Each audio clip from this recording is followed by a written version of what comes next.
Olá! Preparados para mergulhar num universo fascinante? Hoje a gente vai explorar aquela fronteira, sabe, entre a química e a nossa consciência. Vamos entender a ciência por trás de como certas substâncias conseguem, de fato, alterar os nossos estados mentais. Sabe, tudo começa com uma pergunta que nossa, ela é central. É quase filosófica, mas ao mesmo tempo profundamente científica. Pensa bem, como é que uma coisinha tão pequena, uma pílula, pode realmente mudar uma mente? É essa a questão que vai guiar a nossa conversa de hoje. Ok, então, para guiar essa nossa jornada, o nosso roteiro vai ser o seguinte. Primeiro, a gente dá um pulo na história dessas substâncias. Depois, vamos aprender a língua dos fármacos, o vocabulário essencial, sabe? Aí sim, a gente entende como eles funcionam na prática, discute por que isso é tão, mas tão importante para psicólogos e, para fechar, a gente encara de frente as questões éticas, que não são poucas. Então vamos lá. Nossa primeira parada, o passado. Porque olha, essa ideia de usar substâncias para alterar a consciência, isso não é nada novo, viu? Na verdade, é uma prática que é quase tão antiga quanto a própria humanidade. A evolução dessa história é muito clara. Pensa só. Tudo começou lá atrás, com culturas ancestrais usando plantas em rituais para cura. Depois veio a ciência e, bum! A gente começou a isolar os compostos ativos.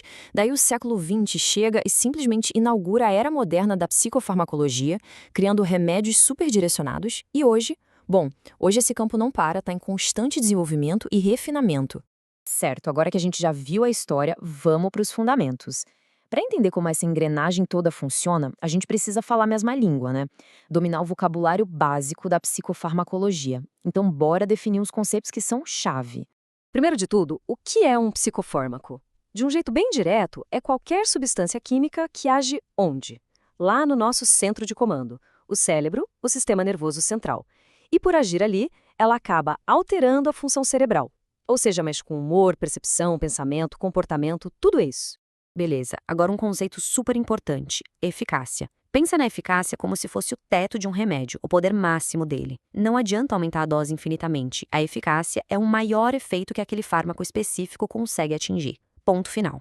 E aqui, atenção, não dá para confundir eficácia com potência. São coisas diferentes. Potência tem a ver com a dose. Um remédio mais potente precisa de uma quantidade, pequenininha, para fazer um certo efeito.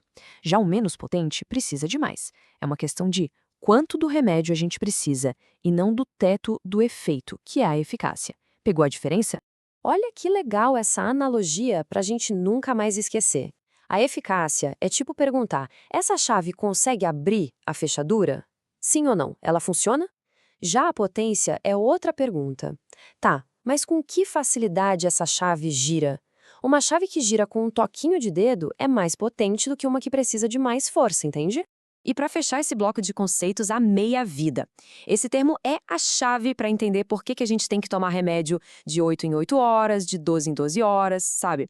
É simplesmente o tempo que o nosso corpo leva para eliminar metade daquele remédio que está circulando. E isso, claro, influencia diretamente por quanto tempo o efeito vai durar. Pronto! Com esse nosso dicionário na mão, a gente está preparado para a próxima etapa, que é a mais legal. Vamos dar uma espiada dentro do cérebro para entender como é que esses fármacos funcionam na prática. Muitas vezes, o ponto de partida é algo assim, uma espécie de caos, um desequilíbrio na comunicação entre os neurônios. Imagina que a conversa entre eles, que depende daqueles mensageiros químicos, os neurotransmissores, essa conversa está toda truncada, desregulada, e é isso que acaba gerando um monte de sintomas. E aí entra o fármaco. O processo de intervenção, na essência, é bem direto. Primeiro, ele viaja até o cérebro. Chegando lá, ele vai interagir com esse sistema de neurotransmissores. Como? Ele pode aumentar a disponibilidade de um mensageiro químico ou então bloquear quem recebe a mensagem. E ao fazer isso, o que acontece? Ele modula, ele altera aquela comunicação que estava ruim entre as células nervosas. E essa modulação não é tudo igual, não. Ela acontece de jeitos diferentes. A gente pode pensar que cada jeito é uma classe de medicamento com um alvo bem específico. Aí a gente tem os famosos antidepressivos, os ansiolíticos, os antipsicóticos, os estabilizadores de humor e os estimulantes, só para citar os grupos principais. E essa imagem aqui, Nossa, ela ilustra o objetivo final de um jeito perfeito. É exatamente isso. Pegar um sistema que estava bagunçado e, com a ajuda da química, restaurar um estado de equilíbrio, de ordem nessa comunicação entre os neurônios. Ok. A gente está falando de bioquímica, química, cérebro.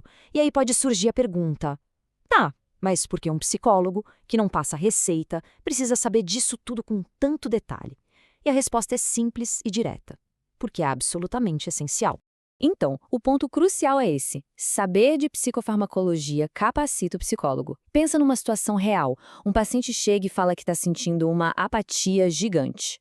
Isso é da depressão dele ou é um efeito colateral do remédio? Saber distinguir isso muda tudo. Permite uma colaboração muito melhor com os médicos, encaminhamentos mais certeiros e, no final das contas, um cuidado com o paciente que é completo de verdade.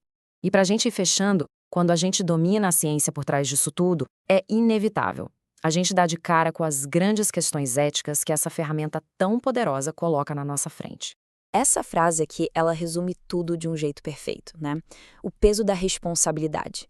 Porque ter nas mãos a capacidade de modular a mente humana com química, isso nos coloca num cenário de um potencial gigantesco, claro, mas também de uma complexidade ética que, sinceramente, não tem precedente.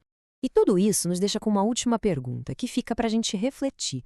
Se a gente pode usar a química para tratar uma doença, será que a gente poderia ou deveria usar para melhorar uma mente que já é saudável?